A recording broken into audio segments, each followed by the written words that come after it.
The Crystal Palace restaurant hummed with the quiet conversations of Boston's elite, the golden chandeliers casting a warm glow over white tablecloths and crystal glasses.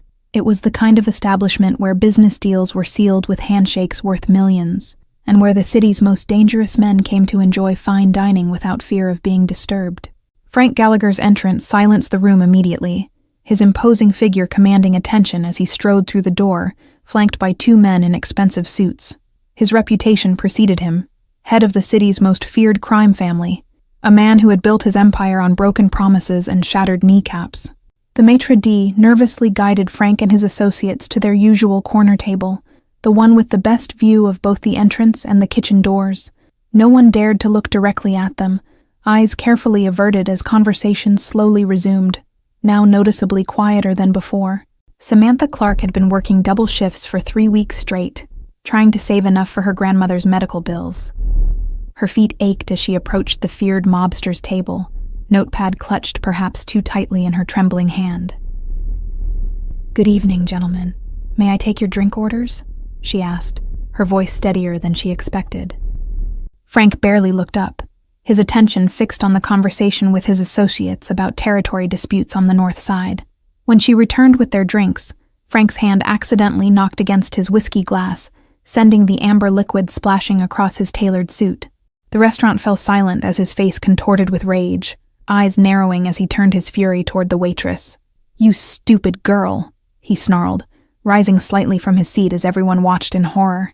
"Do you have any idea how much this suit costs? More than you'll make in a year. I could buy and sell this entire restaurant just to fire you." Samantha stood frozen, her heart hammering against her ribcage as she faced the man who could end her career, or worse, with a single phone call. Every survival instinct screamed at her to apologize, to grovel, to disappear. Instead, she straightened her spine, met his gaze directly, and spoke 4 words that made every table go silent. "Not yours to spill." The simple statement hung in the air like a physical presence, the defiance in her voice unmistakable. Frank's associates tensed, hands instinctively moving toward concealed weapons, as they waited for the explosion of rage that would surely follow. The entire restaurant seemed to hold its breath, waitstaff frozen in place, diners suspended in mid-bite. To everyone's shock, Frank Gallagher's face transformed, the rage melting into something entirely unexpected: respect. He tilted his head slightly, studying Samantha with newfound interest, as though seeing her clearly for the first time. "Bring me another drink," he finally said, his voice surprisingly soft as he settled back into his chair. "And your name." "I want to know who has the courage to speak to me that way." Samantha maintained her composure as she returned with a fresh whiskey, placing it carefully before him. "My name is Samantha," she replied, her voice steady, despite the adrenaline still coursing through her veins. Frank raised his glass in a small salute, eyes never leaving her face. "I've broken men twice your size for showing me half that much disrespect," he said, the implied threat lingering beneath his words. "Yet here you stand. Interesting." The tension in the restaurant slowly dissipated as conversations cautiously resumed, but something had fundamentally changed. An invisible connection had formed between the fearsome Mafia boss and the brave waitress, a moment of genuine recognition that would alter both their destinies. 3 days later, Samantha was wiping down tables after closing when she heard a knock at the locked restaurant door. Her blood ran cold when she saw Frank Gallagher standing outside, alone this time, his expression unreadable in the dim streetlight. Against her better judgment, Samantha approached the door, unlocking it with trembling fingers. "We're closed," she said, surprised by the steadiness in her voice despite her racing heart. Frank stood with his hands in his coat pockets, looking almost ordinary without his usual entourage. "I'm not here for dinner," he replied, his voice softer than she remembered.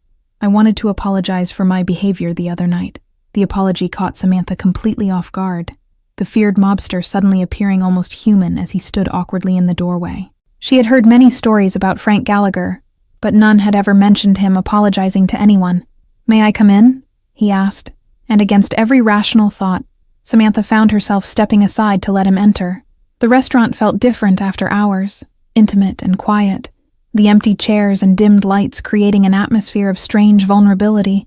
Frank moved with casual confidence as he took a seat at the bar, watching as Samantha returned to her closing duties. "Most people are too afraid to look me in the eye," he observed. "Yet you not only looked, but you challenged me. Why?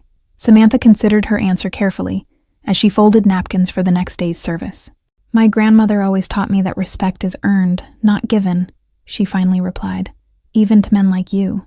Something flickered across Frank's face. Surprise, perhaps even admiration. Men like me, he repeated, the corner of his mouth lifting slightly. And what kind of man do you think I am, Samantha? The question hung between them, dangerous and weighted with possibilities. The kind who isn't used to hearing no, she answered, meeting his gaze directly. The kind who has people trembling before they even know why they're afraid. Frank leaned forward, his eyes never leaving hers. And you? Are you afraid of me? The question was asked softly, almost intimately, as though her answer mattered more than he wanted to admit. I'd be stupid not to be, Samantha replied honestly, her hand stilling on the napkin she was folding.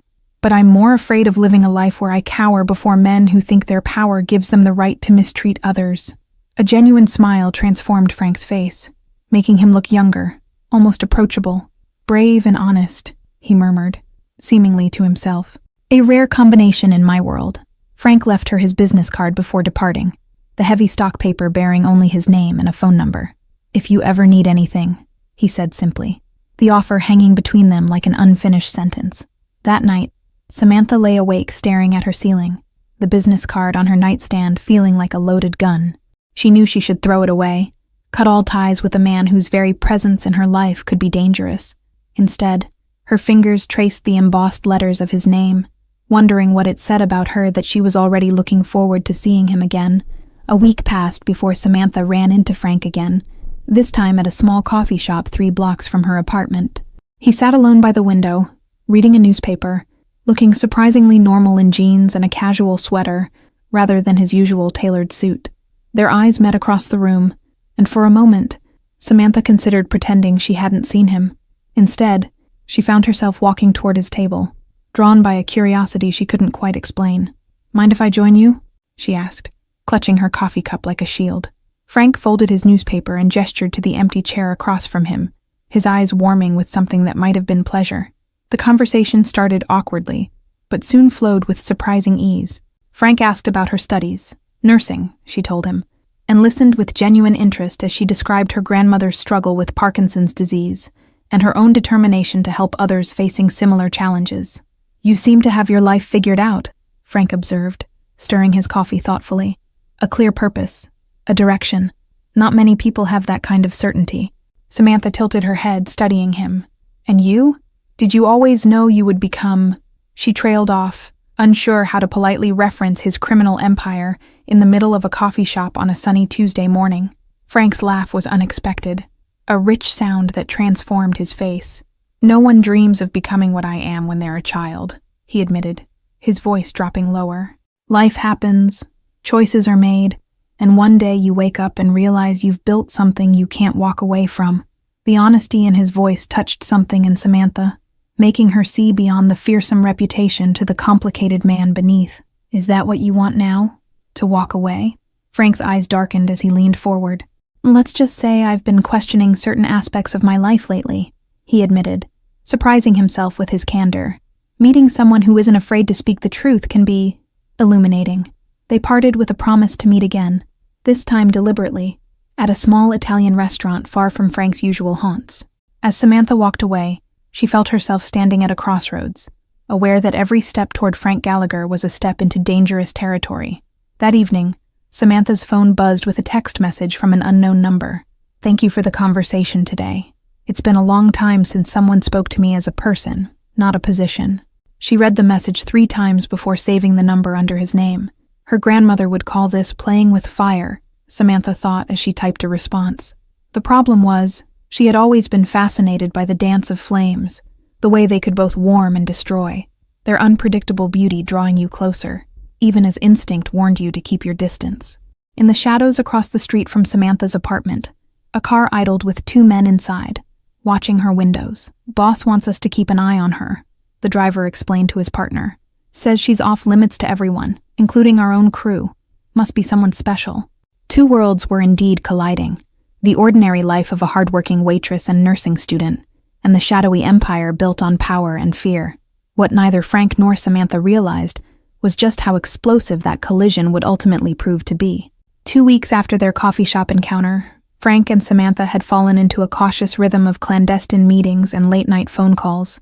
He would pick her up after her shifts in his sleek black car, windows tinted against curious eyes, and take her to hidden gems across the city. Tonight, they sat on the rooftop of an abandoned building overlooking the harbor, the city lights reflecting on the dark water below. Frank had brought a picnic basket filled with expensive wine and delicacies from his favorite restaurant, laid out on a blanket like normal people on a normal date. "The Petrov family is moving in on the waterfront," Frank said suddenly, breaking the comfortable silence between them. "They think I've gone soft because I haven't retaliated for their last incursion." Samantha stiffened beside him, the reality of who he was crashing back like a cold wave. These peaceful moments between them were just that. Moments. Brief escapes from the violent world he inhabited and controlled. "Is that what I am? A sign of weakness?" she asked, her voice barely audible over the distant sound of boats in the harbor. Her question hung between them, honest and piercing. Frank turned to face her, his expression more vulnerable than she had ever seen it. "No," he said firmly, taking her hand in his. "You're the first thing in my life that feels like strength, not power. There's a difference." The distinction resonated with Samantha, touching something deep within her that she hadn't been able to articulate. She had always been drawn to healing, to fixing broken things, but Frank Gallagher wasn't a patient she could simply nurse back to health. "My lieutenant thinks I'm distracted," Frank continued, his thumb tracing circles on her palm. "He says I'm putting everything at risk by spending time with you, that the Petrovs are watching and waiting for any sign of vulnerability." Samantha pulled her hand away, the weight of his world suddenly too heavy on her shoulders. "Then perhaps we should stop this," she suggested, though the thought sent an unexpected pain through her chest. Frank's expression hardened as he looked out over his city, because it was his city, built through blood and fear and loyalty bought at terrible prices. "I've spent 20 years building an empire I never questioned until I met you," he admitted. The next morning, Samantha arrived at work to find an elegant gift box on the employee shelf with her name on it. Inside was a delicate silver pendant shaped like a lion, Frank's family symbol, she realized, with a note that simply read, "Protection." That same afternoon, Frank sat in his office reviewing security footage when his right-hand man, Joey, entered without knocking. "Petrov's son was seen watching the girl's apartment last night," Joey reported, his face grim. "They're making a statement." Frank's fingers tightened around the glass in his hand until it shattered, blood mixing with whiskey as it dripped onto expensive leather. "Put our best men on her," he ordered, his voice deadly calm. "If they touch a hair on her head, I want the entire Petrov family erased." Joey hesitated at the door, concern evident in his furrowed brow. "The men are talking, boss. They say you're risking everything for this woman. Everything we've built, everything we've sacrificed for." Frank rose from his chair, the movement slow and deliberate, like a predator preparing to strike. "Then remind them who I am," he said softly, the quietness of his voice more terrifying than any shout. "Remind them what happens to people who question me." Samantha noticed the men immediately, 2 unfamiliar figures lingering near her apartment building, another following discreetly as she walked to class. Frank's protection, she realized, both comforted and troubled by their presence. When she confronted Frank about it during their dinner at a secluded restaurant on the outskirts of town, his expression darkened. "There are people who would hurt you to get to me," he explained, his voice tight with an emotion she couldn't quite identify. "I never asked to be part of a war," Samantha replied, pushing her barely touched pasta away. She searched his face, looking for the man she'd glimpsed in quiet moments, the one who laughed at her terrible jokes and listened when she talked about her dreams. Frank reached across the table, his fingers lightly touching hers. "I know," he acknowledged, surprising her with his gentleness, "and I never expected to care about anyone enough to fear losing them." The admission hung between them, neither fully willing to name what was growing between them. Samantha had spent weeks telling herself this was just curiosity, just the thrill of danger, just a temporary detour in her carefully planned life. "Tell me about your childhood," she said suddenly, changing the subject to safer ground. Not Frank Gallagher the crime boss, but Frank the boy. "Who were you before all this?" His expression shifted, memories clearly surfacing that he rarely allowed himself to revisit. "I grew up in the South Side projects," he began, his voice taking on a different cadence. "My father worked the docks when he wasn't drunk. My mother cleaned houses for the wealthy across town." Samantha listened as he described a childhood of poverty and violence, of protecting his younger siblings from their father's rages, of learning early that power was the only true protection in a world that didn't care if you lived or died. "I was 16 the first time I hurt someone badly enough to put them in the hospital," Frank continued, his eyes fixed on some distant point. "He was threatening my sister. I didn't plan it, didn't think, just acted." The restaurant around them seemed to fade away as Samantha saw clearly the path that had led him from that desperate teenager to the man before her. "And afterward?"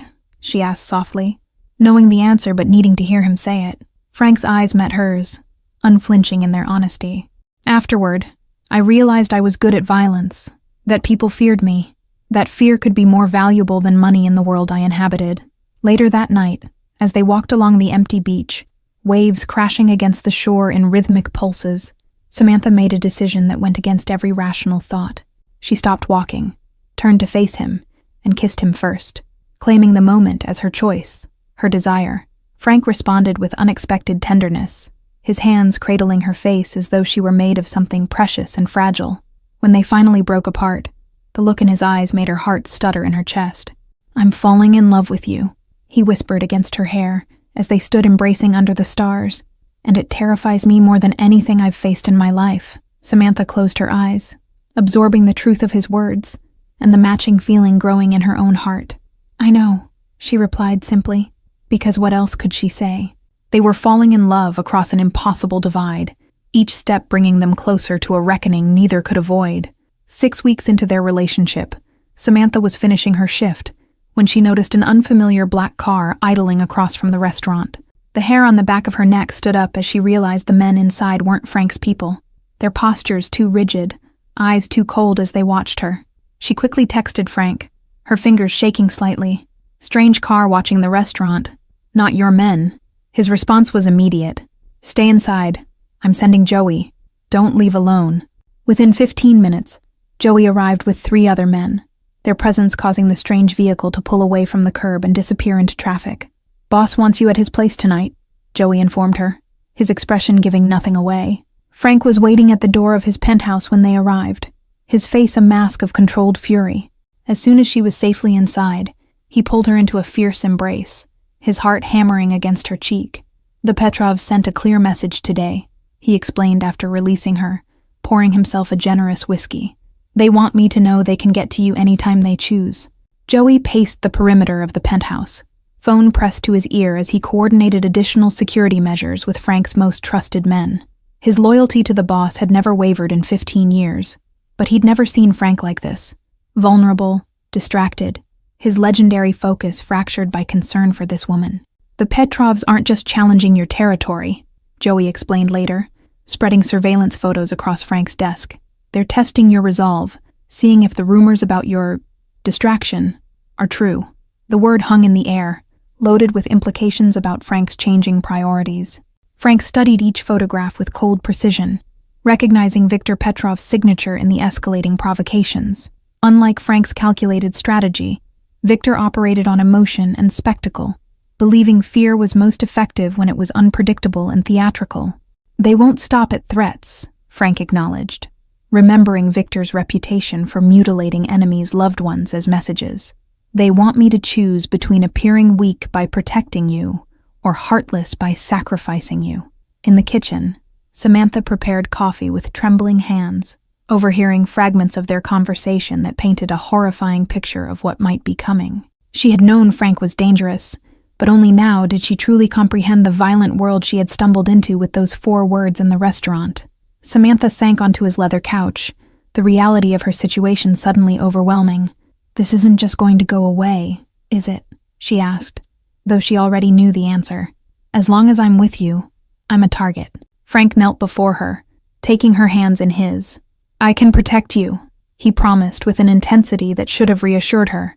"I can keep you safe, but I need you to trust me completely." The next morning, Samantha woke to an empty bed and the sound of raised voices from Frank's study. She crept closer to the door, her blood freezing as she overheard Joey's urgent report about a massacre at one of the Petrovs' clubs the previous night. 15 dead, boss, including Petrov's youngest son, Joey was saying, his voice tight with tension. "They're saying it was our crew, but I swear I gave no such order." Someone's trying to force all-out war. Frank's response was measured, calculating. Find out who gave the order. Bring them to me, alive, and double the security on Samantha. This changes everything. When he emerged from his study, Frank's expression was carefully neutral, but Samantha had learned to read the tension in his shoulders, the subtle tightening around his eyes. Something's happened, she stated. Not a question, but a certainty. Frank hesitated, clearly weighing how much to tell her. There was an incident last night, he finally admitted. Someone attacked a Petrov establishment, and now they think it was my order. Fear gripped Samantha's heart, not just for herself but for Frank. Was it? She asked directly, needing to know what kind of man she had fallen in love with. Was he still capable of ordering such violence? No, Frank answered, holding her gaze steadily. Which means someone in my organization is acting without permission, trying to trigger a war. And in our world, betrayal has only one consequence. That evening, as Frank made calls from his secure line in the study, Samantha received a text from an unknown number. He can't protect you forever. Smart girls know when to walk away. Her hands trembled as she showed the message to Frank. His face drained of color as he read the text, immediately barking orders into his phone for his security team to trace the number. You're not leaving my sight, he told Samantha, his voice leaving no room for argument. 2 days later, trapped in Frank's penthouse with armed guards at every entrance, Samantha felt her carefully constructed life slipping away. Her classes, her job, her grandmother. Everything was on hold while invisible enemies circled closer. The breaking point came when Frank returned in the middle of the night. Blood spattered across his white shirt. He didn't need to explain. She could read the grim satisfaction in his eyes, knew he had found and dealt with the traitor in his ranks. This is who I am, Frank said quietly, watching her face as the realization settled over her. I've tried to keep this part of me away from you, but I can't separate myself into pieces. This is the reality of my world, Samantha. Samantha stood by the floor-to-ceiling windows of Frank's penthouse, watching the city lights flicker below like stars caught in an urban web. 3 weeks had passed since she'd seen the blood on his shirt. 3 weeks of being a gilded prisoner in his fortress, while war raged in the streets below.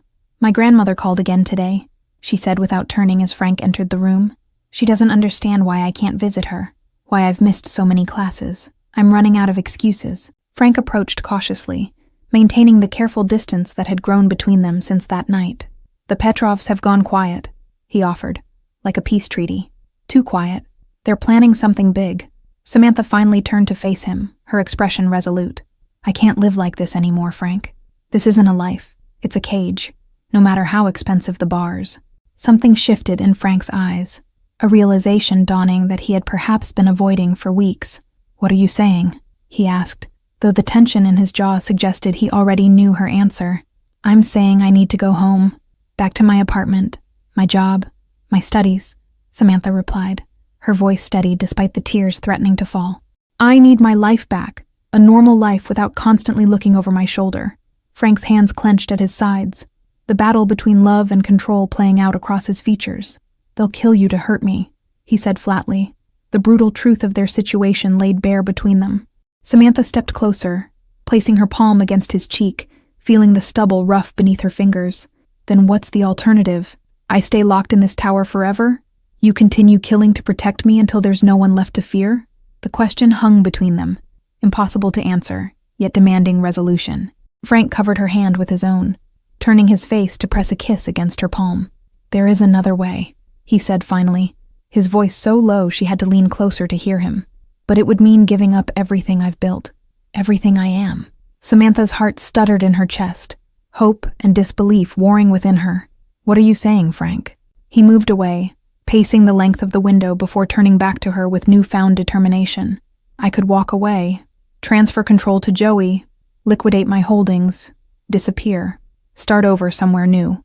The impossibility of such a transformation hung in the air between them, both knowing the underworld rarely allowed clean exits. They would hunt you down, Samantha whispered, the fear evident in her voice. Frank's smile was grim, but certain. Not if I make the right arrangements first.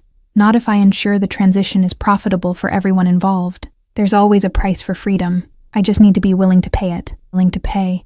That night, as Samantha slept fitfully beside him, Frank made the first of many calls that would change the course of his life. By dawn, he had set in motion a plan that would either grant them both freedom or destroy everything he had built.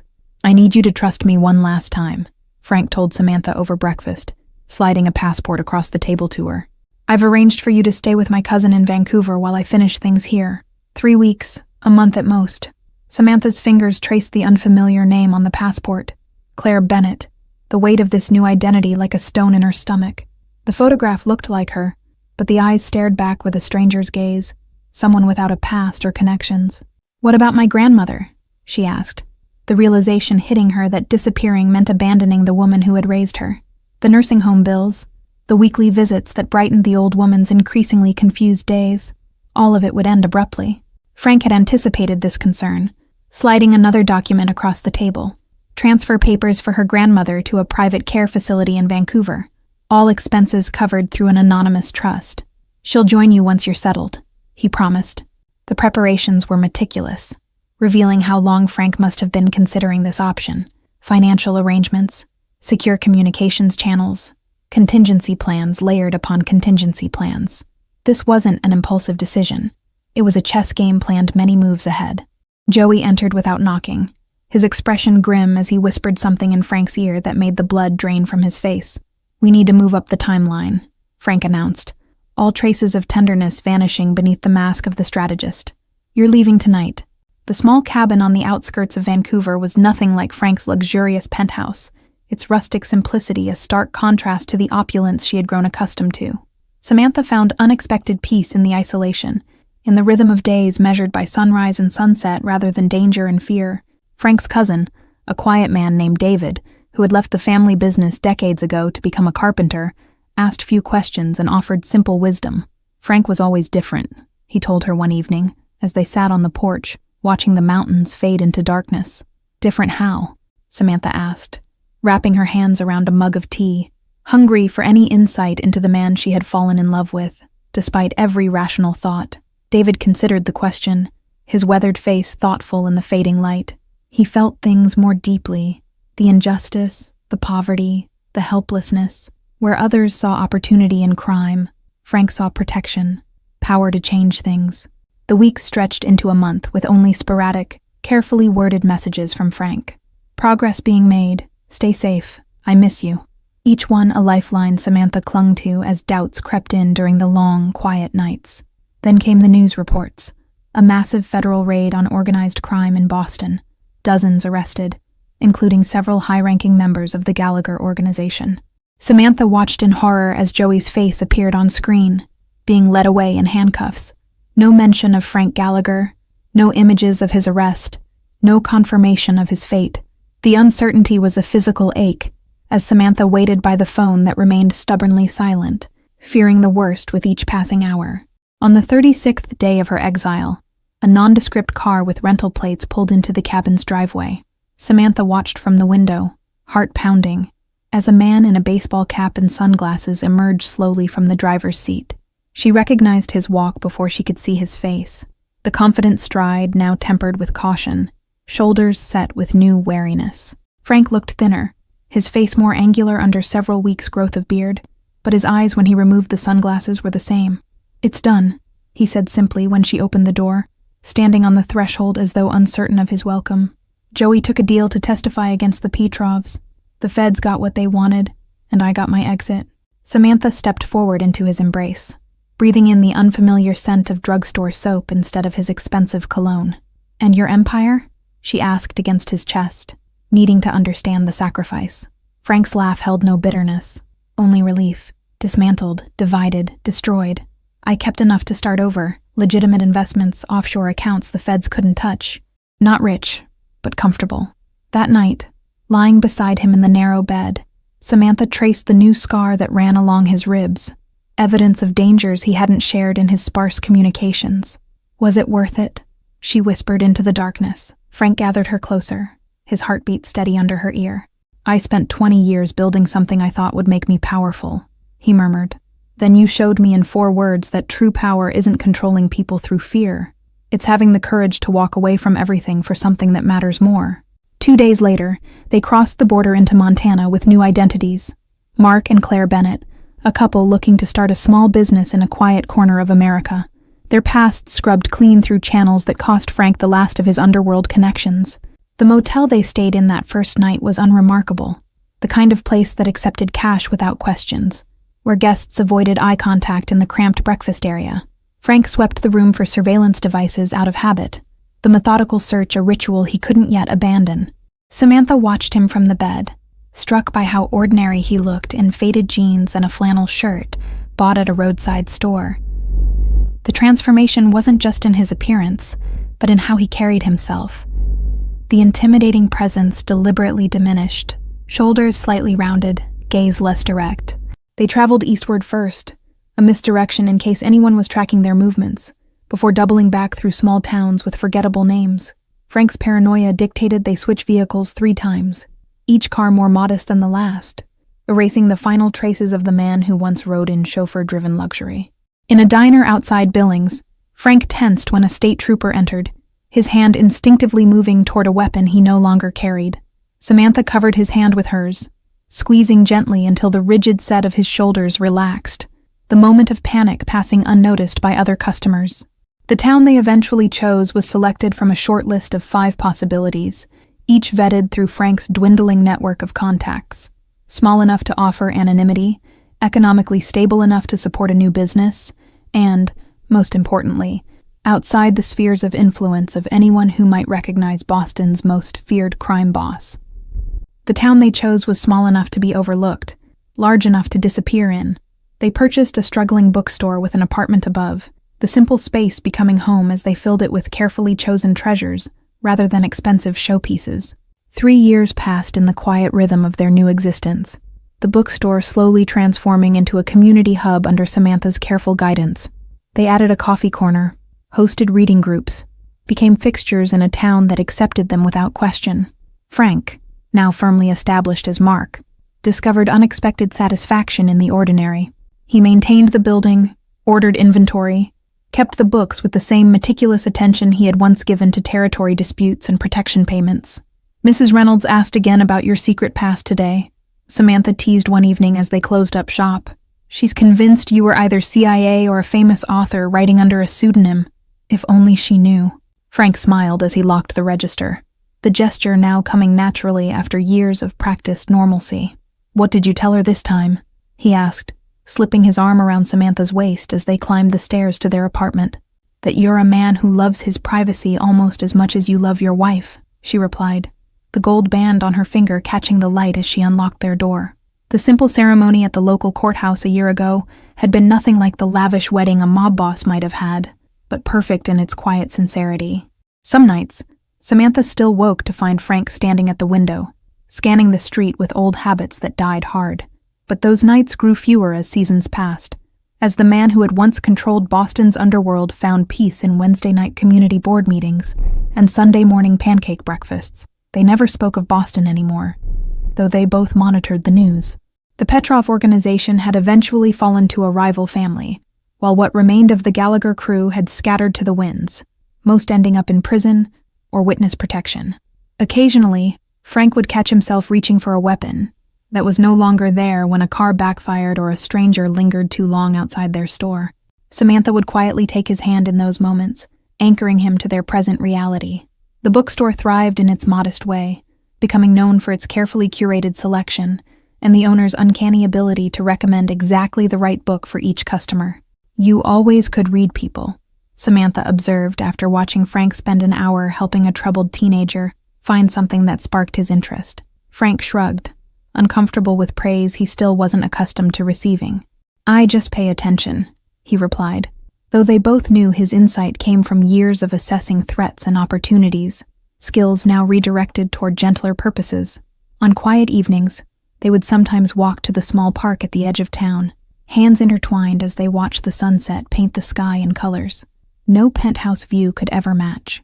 Neither needed to speak of how far they had come, the distance measured not in miles, but in the peace that now resided in their hearts. The bookstore became known for hosting local authors, a community service that brought modest profit, but immense goodwill. Frank, as Mark, surprised himself with genuine interest in their stories, finding parallels between creative struggle and his own reinvention. Samantha finally completed her nursing degree online, the certificate arriving without ceremony one Tuesday afternoon. That evening, Frank presented her with a small silver pin shaped like a Florence Nightingale lamp, a quiet acknowledgement of the dream she had never abandoned.